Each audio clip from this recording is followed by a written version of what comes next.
It's Dr. Richard Mclean, and I'm opposing my treatment by the Australian Government. I'll just introduce this video. So I'm publishing this encounter in which I met Tony Riddle because he explains how I've been scapegoated, how they've got away with it, and how I will be literally sacrificed and oppressed to death. It's not a far-fetched story because I've actually already been forced to suicide by this very elongated, systemic government oppression, and it's underpinned by key, powerful political stakeholders. Tony Riddle is a returned serviceman in the SAS, and he has over 337,000 LinkedIn followers and millions of pings online a year. And he's a person of interest. And now my injustice issues, after I've framed my issues with his knowledge, are now a topic of discussion. I believe Tony needs whistleblower protection, and he served in this country as in the SAS, and he needs his pension paid by the Australian Government. He's been scapegoated as well, and I apologise to him for publishing this, but without it, I may be killed. I'm alone, isolated, and absolutely scapegoated and identified, vilified, and victimised. It's my best wishes to him and his family and his wife who knew about this aspect of his life, but I wish to draw attention to my work case that is before the AAT on the 6th of April 2023. I present this video as evidence for that case because the government's lawyer, Kate Watson, is actively oppressing me financially and in opposition to the Charter of Human Rights of a person with a disability. And that states that a person with a disability must have equality before the law and access before the law, and I have none. It also says we must not be taken advantage of, we must not be vilified, we must not have the sanctity of life removed, and we not have our property withheld from us, and I'm guessing that means money too. It also says we must not be experimented on or be tortured. I oppose my hearing going forward when I have no representation because my case, my work cover case, is doomed to fail. I'm presenting this document as a video and evidence in as far as I'm concerned. I'm an identified scapegoat of the Australian Government. Tony Riddle speaks about his role of being a soldier, and I can't explain why this unbelievable meeting happened, but the universe has a rhyme and reason to it, and I don't wish Tony any harm. Listen to this conversation and it will blow your mind. It will explicate the conspiracy around me and my vile victimisation, which has led me, sadly, to my suicide attempt and then further my cognitive brain disablement, of which there is no justice. And it really is a meeting of the minds and two people who have suffered on the short stick end of the federal government agenda. The government says I'm not an employee for the purposes of the SRC Act, whatever that means. Obviously, I need a lawyer to look into legislation with the SRC Act. All I know is that on the NDIS Commission's website, it says a worker can be anyone who is employed or otherwise engaged to provide NDIS supports and services to people with a disability. Workers can be paid or unpaid and can be people who are self-employed, employees, contractors, consultants, and volunteers. This includes me. They're rejecting me and my work cover case because they're saying I'm not an employee for the purposes of the SRC Act. It clearly says in that statement under the NDIS Commission that I am a worker and I am an employee. Kate Watson is a government lawyer who's defending the already unbeatable government's decision to reject my workers' compensation case. They are forcing the hearing, which is geared for me to lose, on the 6th of April 2023. And that is wrong to go ahead. That is inequitable to go ahead. That is unfair to go ahead. And further, it acts in resonance with the oppression that I've been undergoing for many years. As a lawyer, she's aware of the Charter of Human Rights and also disability law. She also knows that I'm doomed to fail and they're trying to rush it through because I can't get a lawyer. I'm a scapegoat and every time I call legal aid, as soon as they know it's me, they suddenly can't help. She acts outside the remit of the Charter of Human Rights of a Person with a Disability, which states I must have equality before the law and access to it, like I said, and she knows with a conscious malice that I have no chance at defending my case against her. And she's an SRC Act expert who has represented the government at Comcare for years. It also says I must not be taken advantage of, discriminated against, have the sanctity of life removed, have property withheld, including money, nor be tortured. And all of these things are happening to me, and all of these things continue to oppress and victimise me. I deserve a lawyer to represent me in the AAT case, but of course, the Attorney General, Mark Dreyfus, will not acknowledge me. He won't answer my calls, and he oversees the Commonwealth Ombudsman, where I was invited to make a public interest disclosure, and it's still sitting there, absolutely being ignored. And that silence is elongating my suffering in poverty because I don't have enough food, medicine, or clothing. Mark Dreyfus refused to act recently in my AAT case, and so he sides with my oppressors, including Steve Icenides, my former partner of 5 years and an ASIO employee, who Mark Dreyfus absolutely knows that he worked for ASIO and was my partner for 5 years and that he exploited me.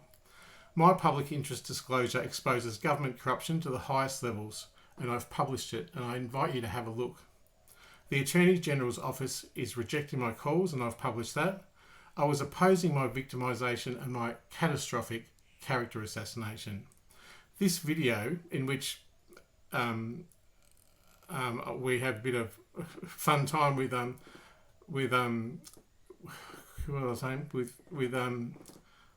who I said before. He's a prominent government employee and a returned SAS soldier, Tony Brittle, that's right. I gain insights into Australian politics and how lawyers, members of the AAT and staff are on a first name basis at Comcare, the AAT and the government.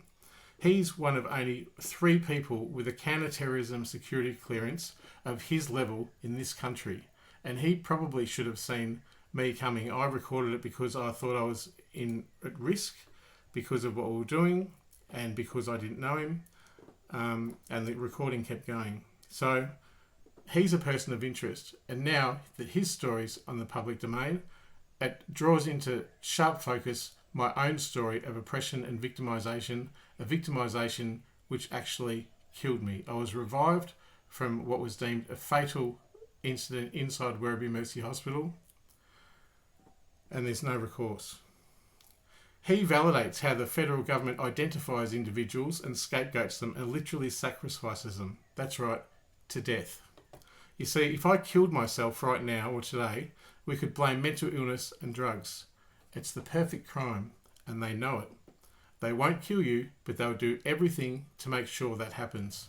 And they do it by redacting you in the prosperity, and they do it by allowing you to trip up and make an ass of yourself in other ways. I'm a vulnerable person, and I've been diagnosed with schizophrenia when I was 20, and now also with a cognitive brain impairment from the suicide attempt that was the result of the exact systemic oppression and elongated financial abuse that comes from Steve Icenides and a Geelong magistrate and APRA and APRA and the Australian Human Rights Commission and a whole lot of other agencies, up to and including my PLR and ELR royalties that I got for writing my book, which have now dropped off the line. I also advocated for people on a local, state, national and international level for the best part of 30 years. The suicide attempt that happened in Werribee Mercy Hospital in February 2021 was an exact result of the prolonged financial, economic abuse and family violence that happened to me. And the tragedy happened inside a hospital. It happened inside a hospital, and there's no recourse. And there is a cover-up about that as well. I invite you to email the Clinical Services Director, Michael Lagrasso, and explain why you think that this abandonment of duty of care and my current cognitive brain impairment and the zero compensation nor recourse is unjust. You could also email Steve Icenides. He was my former partner of 5 years and worked for ASIO. He exploited me for a disability nest egg I had from 2008, And when that money was used up, he dumped me and left me homeless. He, on the other hand, I was on a pension, but he, on the other hand, earned $30,000 and $40,000 a month, and I was on a pension, and he owes me a fair, equal, legal settlement. And you can email him if you want. And with all that, I would just like to say that this conversation with Tony Riddle, in which, yeah, we're doing naughty things, but it really does expose the government for the way that it captivates an Australian audience and vilifies, victimises and identifies someone for the purposes of extinguishing them and catastrophically character assassinating them, and further putting them at great risk of death and damage. And I oppose it. And this video is absolutely for the purposes of the SRC Act and the fact that I can't get a lawyer, I can't be a whistleblower, and I can't go to the police. This is an abhorrent way to treat an Australian citizen, and I am a free Australian citizen, and I deserve better. And you know what? Other people who have rejected me over the years haven't deserved me, because I'm a good person, and I know I'm a good person, and I've been pushed to the edge, and I'm being pushed to the edge. This is why I've made the decision to publish this document, and with it, I'm opposing my treatment at the AAT, and I'm opposing my treatment at the Australian Human Rights Commission, and I'm opposing my treatment and being banned at AFCA. I'm opposing being banned at WorkSafe. I'm opposing the Attorney General not responding to me. I'm opposing Michaelia Cash sending me to the SANE helpline when I pointed out systemic corruption. I'm opposing Finance Minister Birmingham, how he rejected my CDDC scheme payment. I'm rejecting all the malpractice and mistreatment that's happened to me over the years. And I say to you this, that I have been a campaigner for human rights for 30 years, and I will still look out for marginalised people, and anything beyond a simple life for me. That's a home, a car, a computer, a coffee, somewhere to go, something to do, and giving back to the community again, will be going into a trust fund. And that trust fund will help the trans, the black, the very young, the very old, the survivors of child sexual abuse, and the survivors of sexual violence. And yes, I've been pinned as that as well. And it'll even go to the people who are remorseful of their actions and want a second chance at life. Those people are my people. And those people affected by mental illness and physical disabilities or different abilities have always been my people. And I will still stick up for them. And I love people. I really do. I love people. And it's just a shame that the world's forsaken me in the way that they have. But I tell you, I'm not dead yet. And this chance meeting is a real eye-opener on Australian politics and how scapegoating works, and how I was basically oppressed to death and how they got away with it. And I won't let them get away with moving my AAT work cover hearing forward when the AAT and Comcare and members are all on first name basis with one another, and they're all pissing in each other's pockets with cushy government jobs, being paid shitloads of money. And we don't hear about their stories. They're protected. Their identities are protected. These are people who sit in cushy jobs of $500,000 a year, and they are paid to toe the party line, and it's about money. I've never wanted money, and I've never survived on much, but when it's absolutely and catastrophically denied to you like it has to me, I need to make a stand. Otherwise, I would say I'm going to be homeless, but they've already made me homeless. I was recently incarcerated and for 2 months, and the police kicked in the door. They took me to a hospital. They locked me away.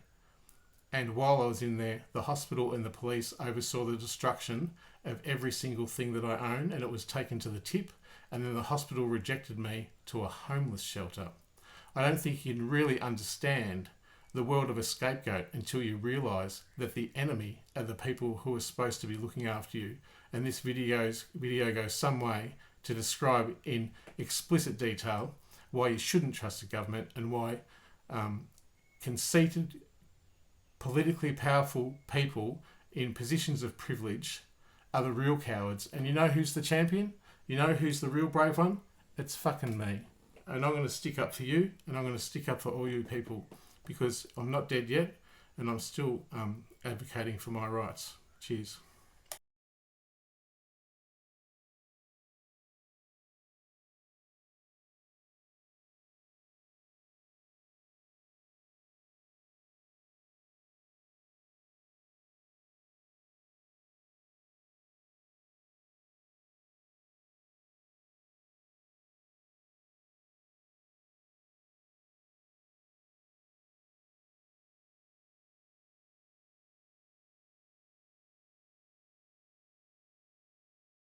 assessment? Well, certainly ethnographic.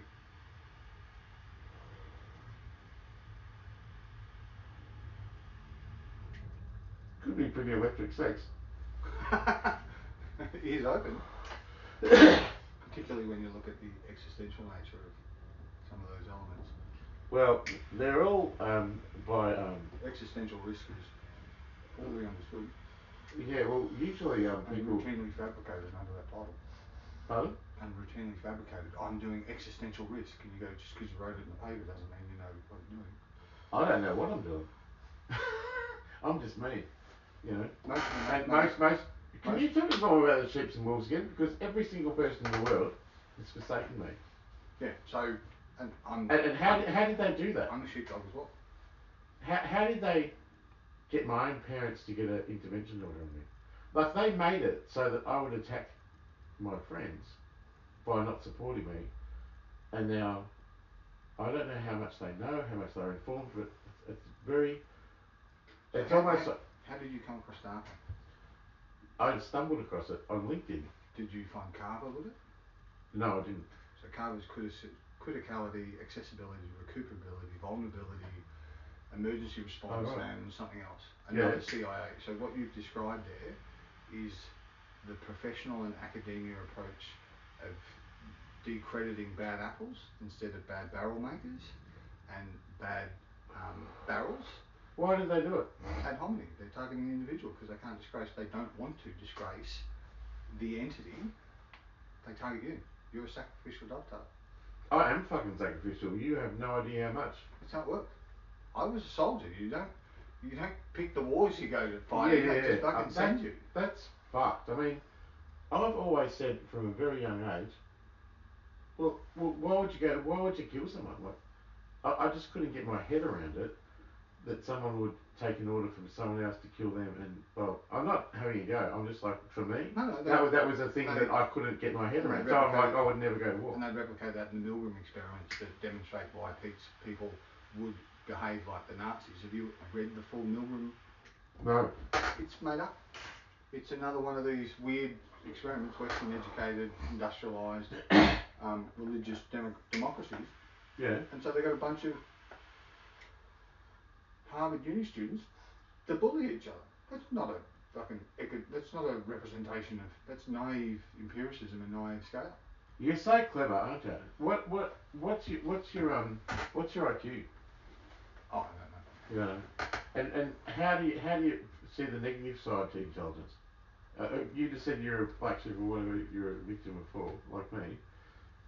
How do you reverse that? Or how do you get out of it? You know who Pol Pot was? Yeah. He was the leader that killed like so many people in But who did you kill first? I don't know the history. Academics and people with classes. Yeah. Fucking hell. It's the war, isn't it? It's coming again. It's an allegory of already massacres that are, and you know what they say? The famine's always happening. You know how Indonesia got independence? How?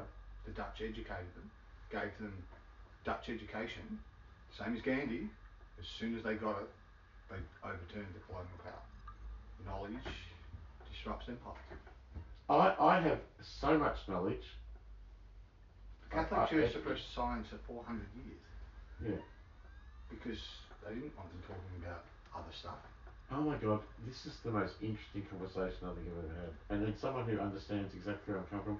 I meet people and I go, you know, usually the narrative will be around begging them for money or can they lend me $50. But the whole other spectre of things is I've never had the opportunity to explain to another person who would have an ear that would suit the words coming out of my mouth. That So you've heard of risk cognition before? No.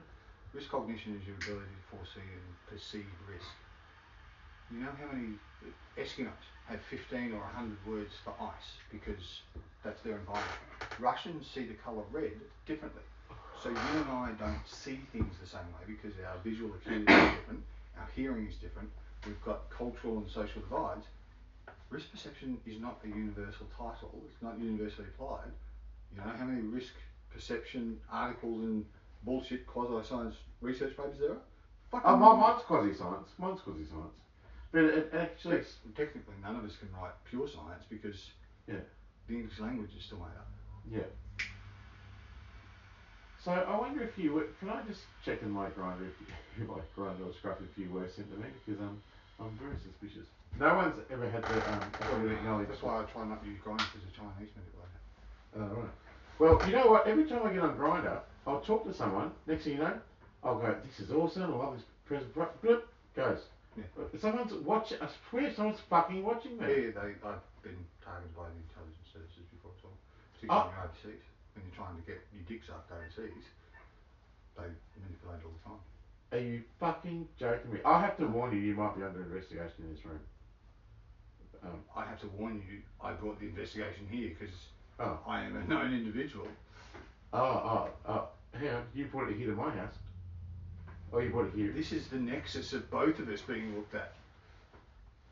This will. Whoa. This is fireworks, but this is. They're doing backflips now going, these two cunts could fucking. Yeah, potentially. Do you know what the China Belt Road is?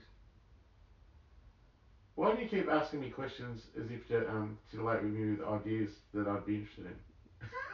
Because no, go on, keep going. Because the China Belt Road Initiative is the one the Andrews government signed up for, and it's not being built here, but essentially it's the modernisation of the silk trade routes, $1 trillion investment by the Chinese government, so they can get oil across land to Pakistan and into China. I was the expert witness that testified at the International Tribunal as to the shifty shit they were doing. Really? But nobody else saw it. So how can you be hired now? But like, if you went to work at Telstra in communications or something. 2 days after I started writing my report, 2 Chinese contractors for the NBN started digging outside my window in Bendigo. Are you gagging me? And I went out and asked that they had no work orders, they had no ID, and they just packed up their shit and moved. Now I'm not paranoid. I know there's a conspiracy. It becomes more than just conspiracy with me. It's actually an allegorical crucifixion, and it's a religiosity thing. Like, and that's how it's straight out the playbook. Because the playbook was written hundreds of years ago. But remember Galileo and. Are you from the Illuminati or something? I wish. As my very young wife tells me, if you're so smart, why are we so poor? That she must be stupid. That doesn't have any thing on if you. I'm not being like stupid. I'll take that back. That was a really rude thing of me to say. I'm just saying. I think it's assumptive. I know. I get what you mean. I get what you mean. Yeah, exactly. I get what you mean. And like, but it doesn't have any correlation. Causation and correlation. Because I say that some people say to me, "Why have you got?" Someone gone last night goes, "Why have you got no money?" And I'm like, I feel like saying, "Well, why have you got money?"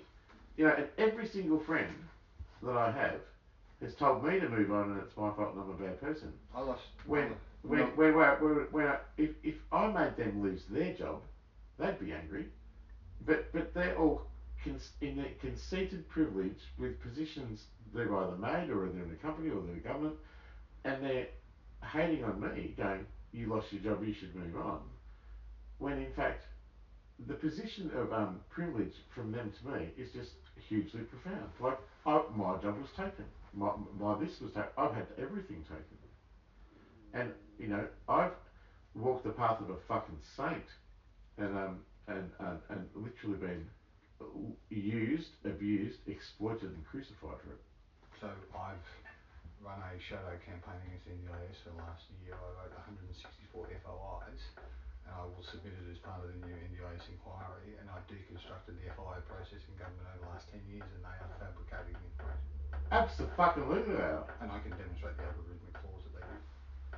The flaw? What do you mean flaws? I created so when you put in an FOI request, yeah, how do they extract that key phrase?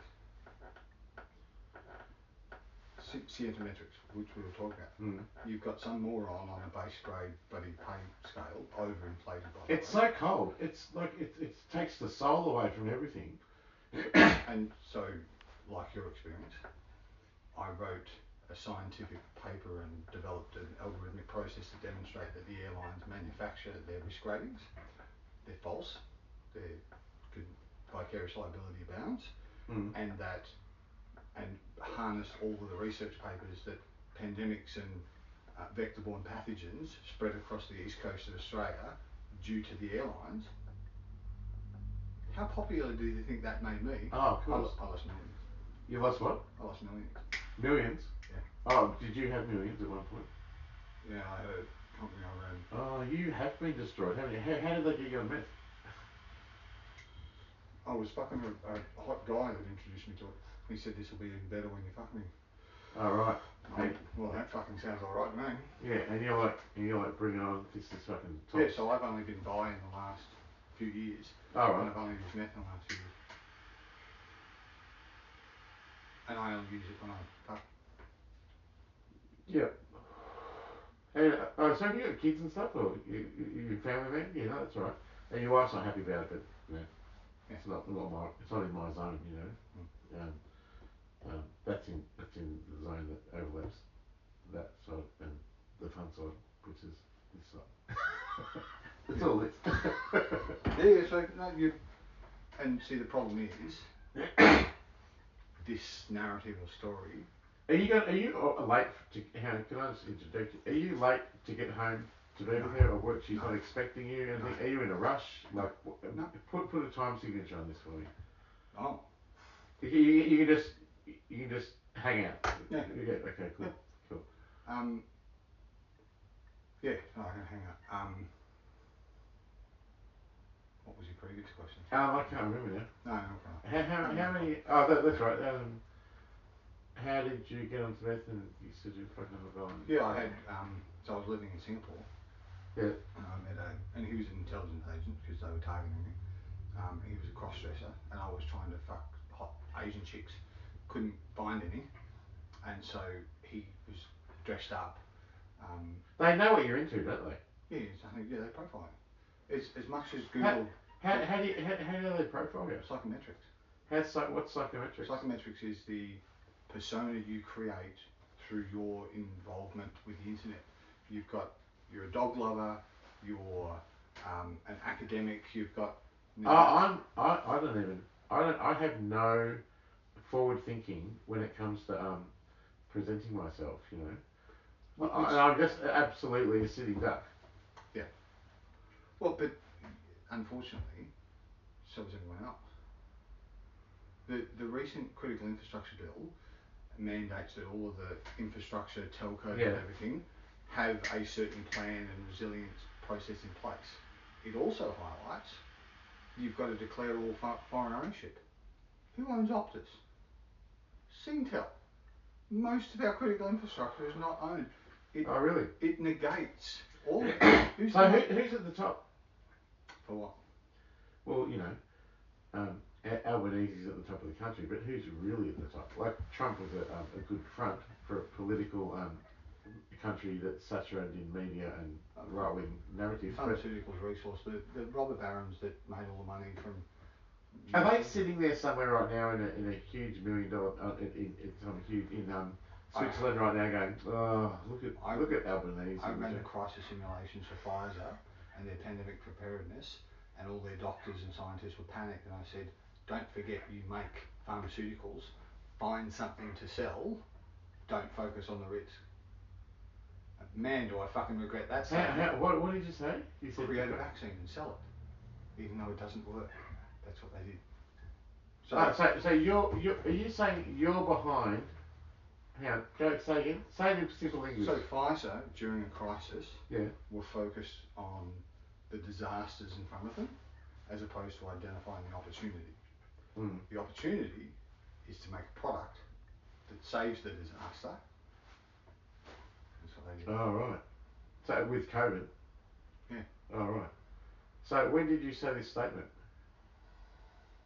2007. In Hong Kong, round table with the executives of Pfizer. Really? So was that in your perspective? Is that intelligently orchestrated, like HOE? Well, they would have got to it eventually, possibly. It's hard to separate a factual forecast with one that. That's like the real and the ideal and then the Yeah. overlap. Yeah. You know. So it's. Oh, sorry, I'm holding up 6 times. Hypothesising, and mixing future and past forecasting together. But yeah, I planted the seed and realigned them because it was their executive board, some of which were on the decision making. I'm so embarrassed. Can you hear the rats running around in the kitchen? No. Sorry, you can't. And yet, when I did SA Law, this pandemic plan, they said, "Oh, our forecast is that we'll have 10% people absent." I said, "Great. What's the demographics of your employment, of your workforce?" "Oh, 80% women." "Great. Who is the cultural stereotype that stays at home when the kids are sick, who are typically the first line of infection?" "Oh, mums." "Therefore, your absentee rates are probably going to be..." You're so clever. I'm not even keeping up. You know what I mean? I find it incredibly stimulating. Yeah, I'm not. I had a bit of a brain injury. You see. Yeah, My memory and concentration. I've had My memory. blown up. Blown up. My memory and my concentration are really not what they used to be, and I find this is incredibly destructive. It's been destructive. Well, it literally destroyed me. I was destroyed and I've only just worked this out. And I think it's a really important opportunity for me to not only have some fun, but to try and acknowledge this thing in a way which is going to ledger a response from the Australian community, because all I want to do is be kind and help people, and that's about it. But the opposite of me not standing up for myself is death. So I will raise you one. So I served in Rwanda during the genocide. Yeah. I was a commander in the SAS. Yeah. Hang on, Bravo to 0. No, just British. But yes, I do. That's my unit, the Australian version. I survived the Black Hawk crash in Townsville, the largest peacetime incident, killed 18 of us on the day. Right. I developed post-traumatic stress, and the army kicked me out. You identified it as a... No, I was diagnosed. Oh, you were diagnosed? Medically. Oh, right, okay, yeah. Yeah. Cool. And they kicked me out. And so at the age of 30 odd, no superannuation, I had spent 14 years of my life at the sharp end in a unit that in the history of the Australian Defence Force has only had 1,200 members, of which I was one. As soon as I got sick, they kicked me out. Yeah, of course they do. Because they want the, there's no anti-discrimination laws when it comes to In order to get into the SAS, I spent 4 days as a prisoner of war being tortured and interrogated by our own government because we are in the prone to capture club, so we better prepare you. Really? And what was the torture like? Well, there's a Senate inquiry was released in 2017 outlining resistance to interrogation. It's remarkably Guantanamo Bay. No sleep. There's a whole bunch of psychiatric games that they play with you. They torture you. I got waterboarded. I'm being tortured now. Yeah. No, you don't understand. Yeah. I literally am. You tell me why I don't, and then I'll explain why I do. Alright. So you were sent to me. Alright, let's bring it on then. The speakers in my room, why are they exploiting an already expressed vulnerability that is looking to put me off my perch, and why does it happen every night? Who does it? And why is it in my car, on the computer, and in my phone? And what is its relationship to ASIO, and further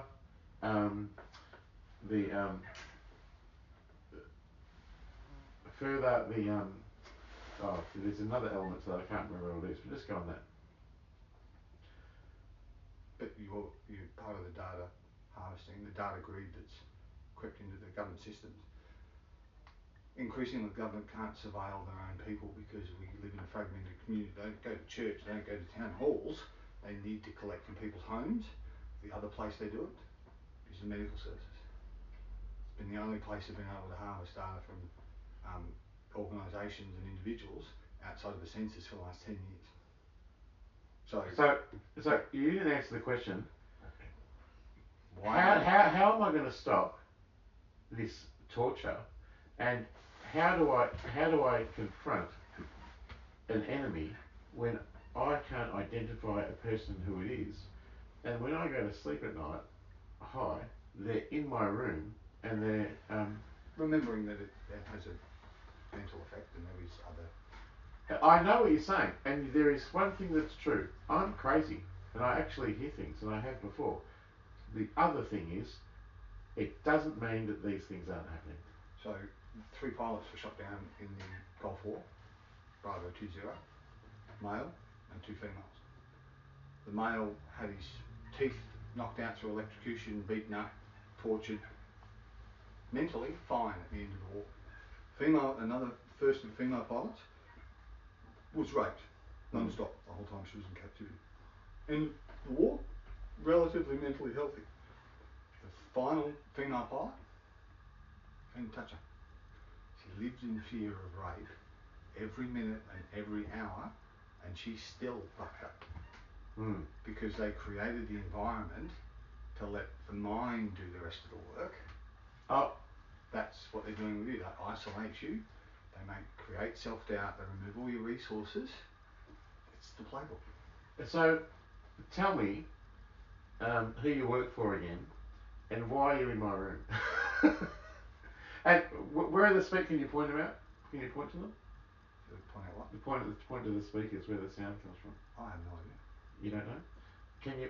What about the birds that are around the house that you know, that have a bird sound, and then it's an allegory that kind of morphs into something else. Like, how do you heard of the explain? theremin? You know, the machine that goes ooh, ooh, ooh. Yeah. He created a listening device that you point a laser and put it into an embassy that went undetected for 10 years. What was it called? It's a listening theremin. And so he created a list. It was behind a presidential seal in the embassy with a crystal, radio crystal, undetectable. But when you point lasers at it, anybody who said that would exist or was a thing before it was found, you were insane. Oh, right. Well, but it existed. You know what? I absolutely understand. This is what I understand. I understand feeling. I understand metaphor, symbology, and allegory.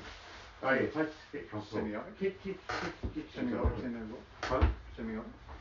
Pardon? Semiotic. I don't know. Psychology, visual. I'm an artist. Yeah, so semiotics is what the Catholic Church used to convey purgatory and fear, and that's why Notre Dame's got devils all across it, because they couldn't educate the population through books, so they put visual signs. See, yeah. So nuclear facilities, when they create a safety plan for 1,000 years from now, they draw from the learnings from religion and Aboriginal songlines, because they're the only human narratives that will last thousands of years. Yeah. Because someone needs to remember the safety procedures in 1,000 years' time. Yeah. I am a multi-dimensional person. I'm fairly sure you're quite rooted in this one. Rooted. What? Rooted in this one. You're in this dimension. You're Well, I don't understand the constructs. I mean, like, it seems to me it could be just my vulnerability, and they're exploiting that, which is the extra evil of this.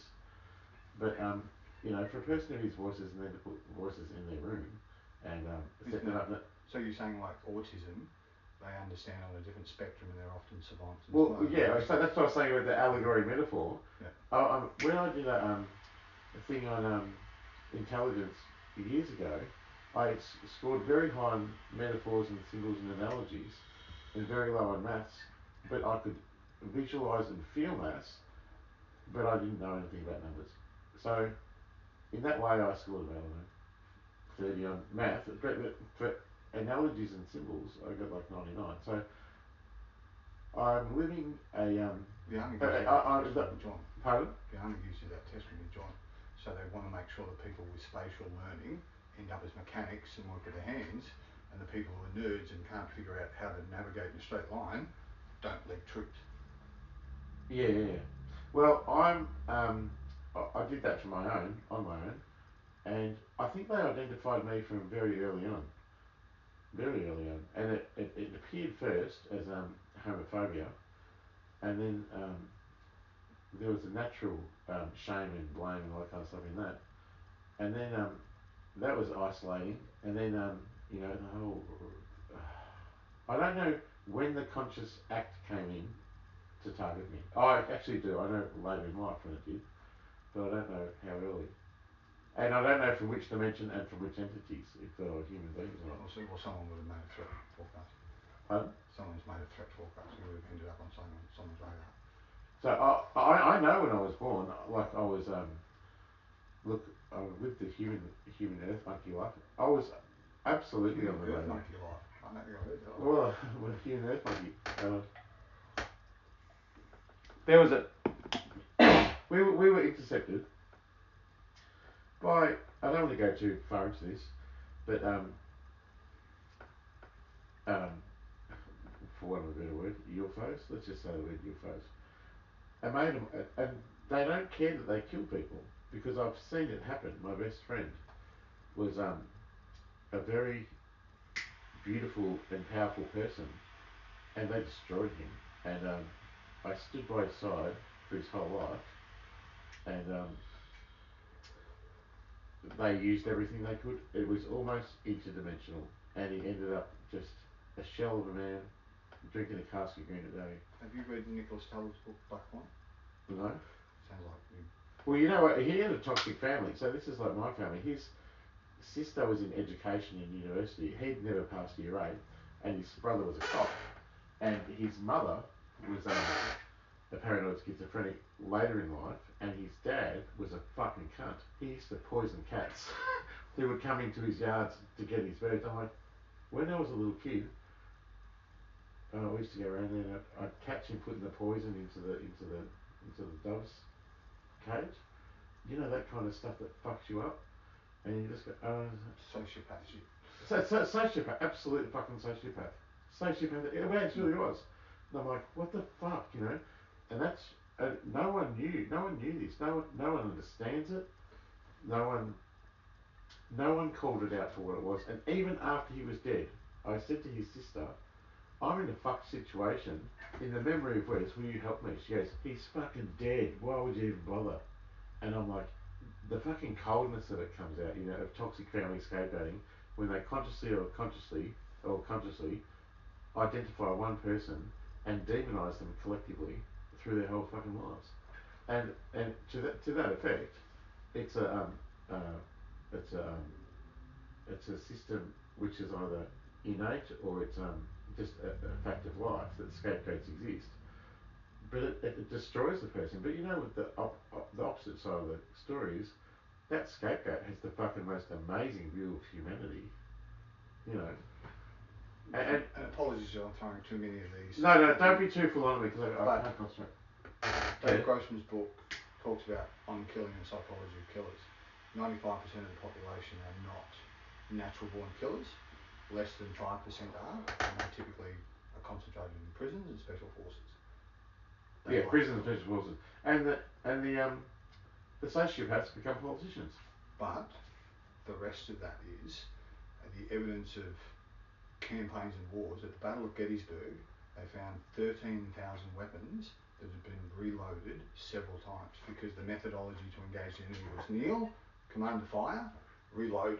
So when they were told to fire, only 10% of people on that battlefield actually shot other people. Alright. Those people willingly died pretending to load their muskets.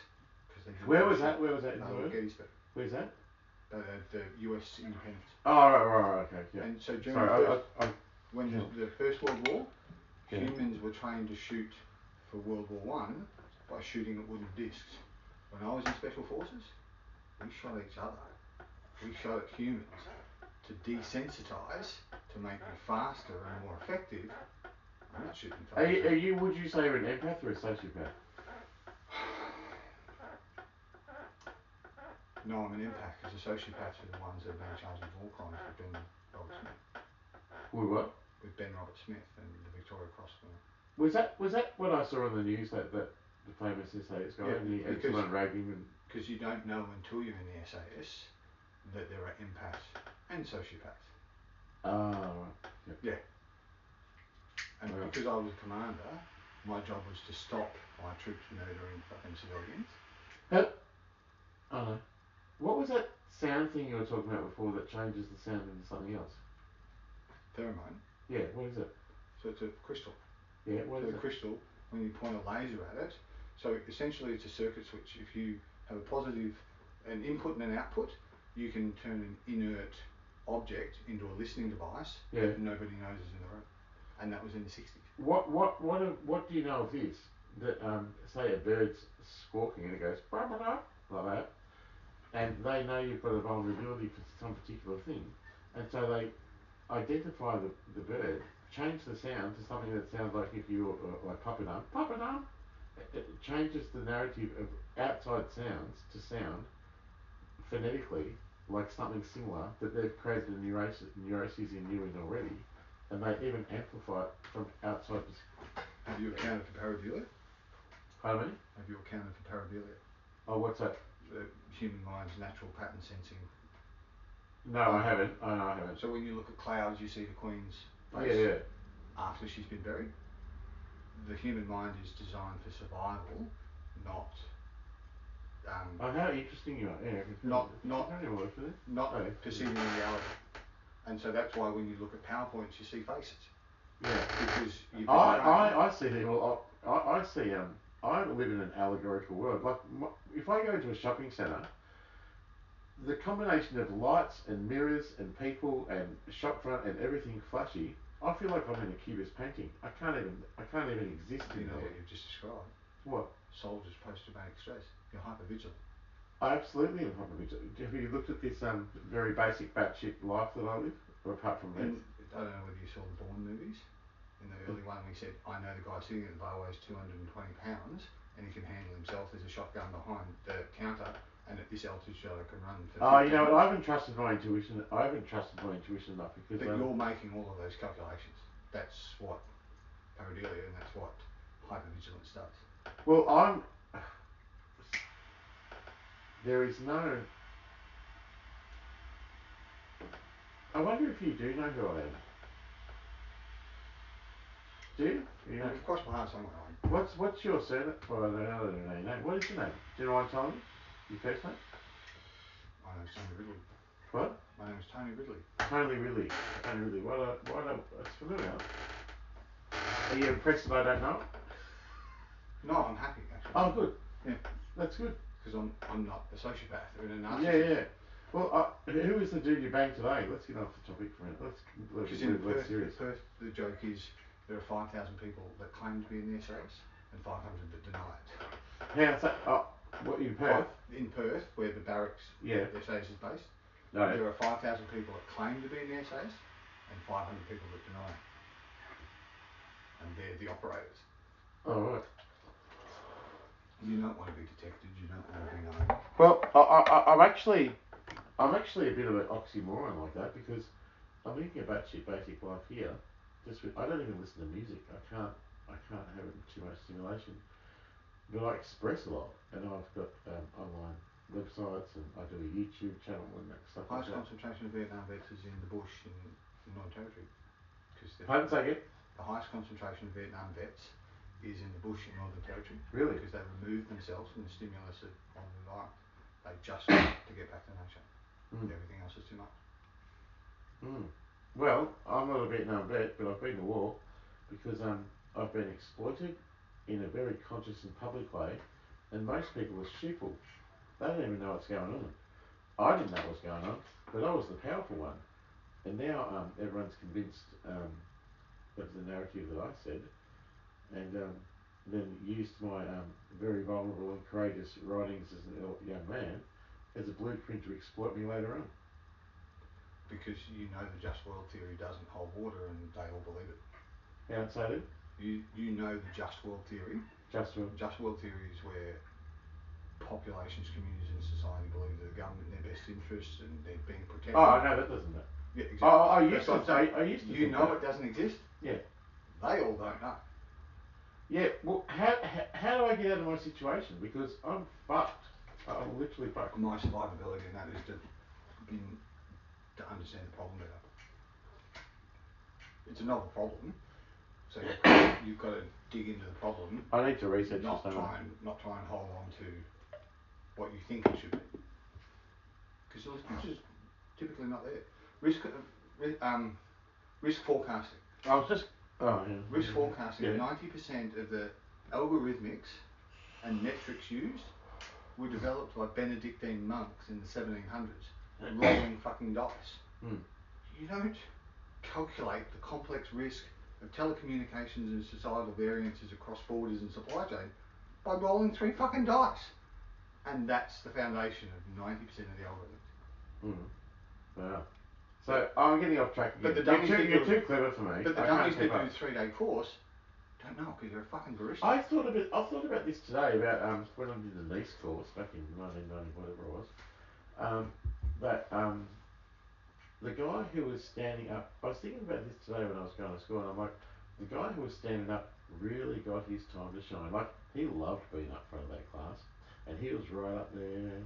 He had his shiny shoes on. He was at the niece course in the government, whatever, TAFE, whatever, and he's loving his little time to shine. And I actually thought to myself today, does his wife pick on him? Does his family like him? You know, that kind of stuff. Because he was saying things like, well, I like him, but he was saying stuff like, you want to know where your toaster's buttered? Well, this is what you need to do. He goes, what do you think the newspaper is? He goes, that's an opportunity for you to know what's going on. And he's all this, but all these really kind of really basic. I needed to be refreshed on them because or made conscious of them. But read the Herald Sun. Go out and read the Herald Sun. Then you'll find out what's going on in the world. It just seemed to me to be a very narrow view. But he was in government agencies teaching the next level of business leaders. You know, to read. Last week, I did a 652-page Crown Casino organised crime investigation. Oh, you did? Yep. Yeah. And you'll find it on LinkedIn. Oh, can I? Oh, cool. And I did a thematic. I forgot your name already. See, that's the problem with me. I did a thematic analysis and used an algorithm for discourse, the corpus linguistics, the basic vocabulary used in lingua franca, day-to-day trades. Yeah. The Crown Casino Royal Commission, 652 pages, mentions threat twice. Really? Which means, what exactly is it you're protecting against? Because risk should be a specific threat, an exposure, and a vulnerability. That's what you manage. If you didn't look at the threat, which is pandemic problems, whatever the fuck you're doing over here, it's made up. So it mentions it twice, and I did the same thing with the Starkland Casino that followed last week. They are manufactured narratives by the governments, Deloitte, the public prosecution, to spend more money on the things they think will solve it without actually diagnosing the problem. Yeah. It's a smoke and mirrors. And so it's all there. So have you used In Vivo before? In Vivo. Oh, yeah, that examines data and stuff. Sociology discourse. So I ran it through 3 or 4 different algorithmic tools. And so intelligence was used 11 times. So you didn't look at the threat, you didn't look at intelligence. Crime is mentioned 4 times. What the fuck were you looking at? Yeah. And yet the word control, which is an accounting word, is used like 1,200 times. Yeah. The Crown Casino Royal Commission was all about putting Deloitte in to put more controls, not solving the problem. All right. So are you the underdog in terms of bringing some accountability to these government royal commissions in a way that's more empathic and less corporate? No, I'm a force multiplier. What's that? A force multiplier. My job, and especially in the military, was how to turn farmers and communities to fight wars against numerically superior invaders. Oh, right. So I'm turning all the government's instruments against themselves, because that was my job. Oh, so you're using a metaphor for like the war thing, and you're playing an intellectual war with the government, and guerrilla war, and you're just destroying the joint. Are they aware that you're destroying the joint? Yeah, because I created a false network online. So when you Google NDIA risk, I created 160 fake profiles that all the media and everyone else knows They don't know who created them. How funny. I have a hearing with the Administrative Affairs Tribunal on Tuesday. A hearing with the Administrative Affairs.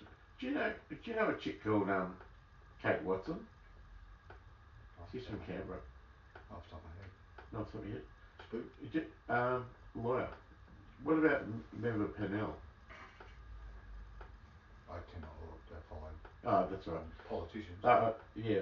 Well, it seems to me almost an ungodly kind of persecution. That I'm like, how do all these people get on the same bandwidth? Like, how do they all treat me the same way? Like, I've approached. In-group bias.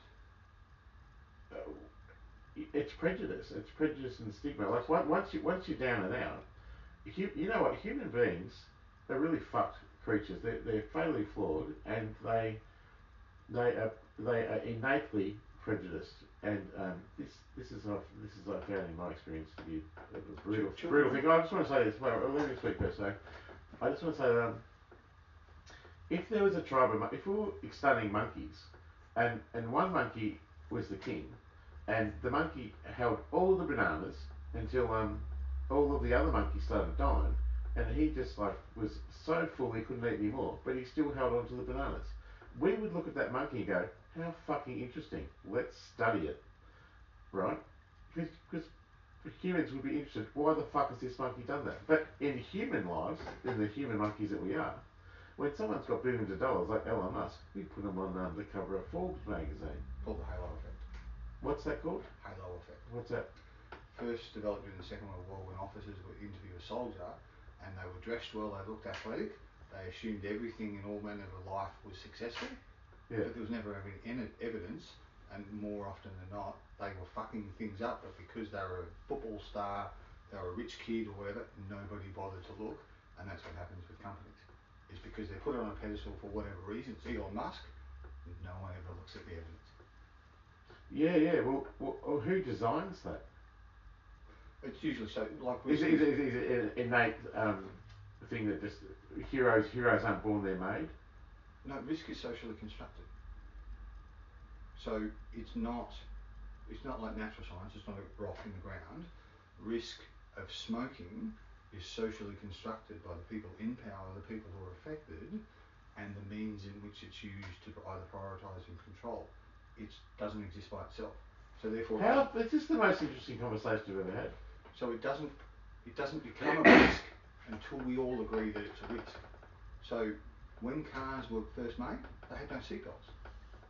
But because people started dying, and there's a thing called the Peltzman effect, which was wooden steering wheels, when they would have a collision, the wooden steering wheels would stab into people, but because the car manufacturers made those cars, I'm not putting seatbelts, it was only after the outrage and the risk was demonstrated, they put seatbelts and they changed the steering wheels after the community went, that's a fucking risk, do something about it. Yeah.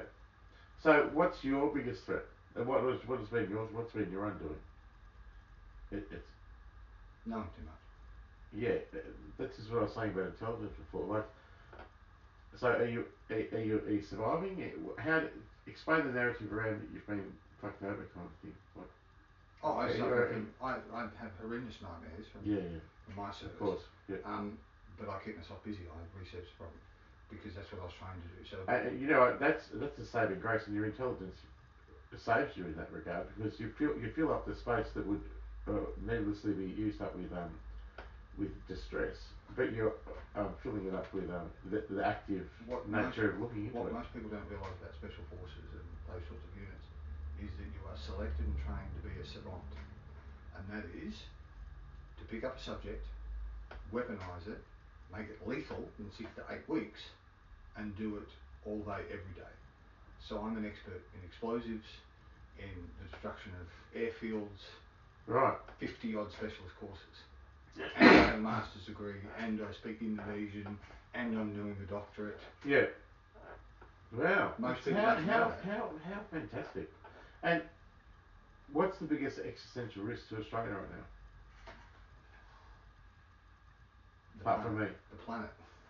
Oh, that's a given. You said define existential. Well, I mean, like, you got to go back a step. Like, I do want to get Ignorance. around the shaving scene, but Ignorance. In criminology, it's known as agnotology, and that is the ignorance of. And so there's a scale when you measure knowledge. In the shadow of that, you're also supposed to measure the known and unknown unknowns. Mm-hmm. No one measures it. Do you want the Viagra? Sure. Or you? Yeah. Sure. I've got some here. So the unknown. Oh, you know what? I've got no fucking lube. ignorance. What's I've that? got no fucking lube. Oh. I've got no fucking lube. I'll just pull this going in, man. I only forgot that. These ones make you feel a bit stuffy. Are you calling your dealer? Yeah, I'm gonna see where he is. Ask him if he's got a sharp. Oh no, he doesn't. He only smokes opium. He's not a user. Oh no, because if I had a syringe, I'd inject. He's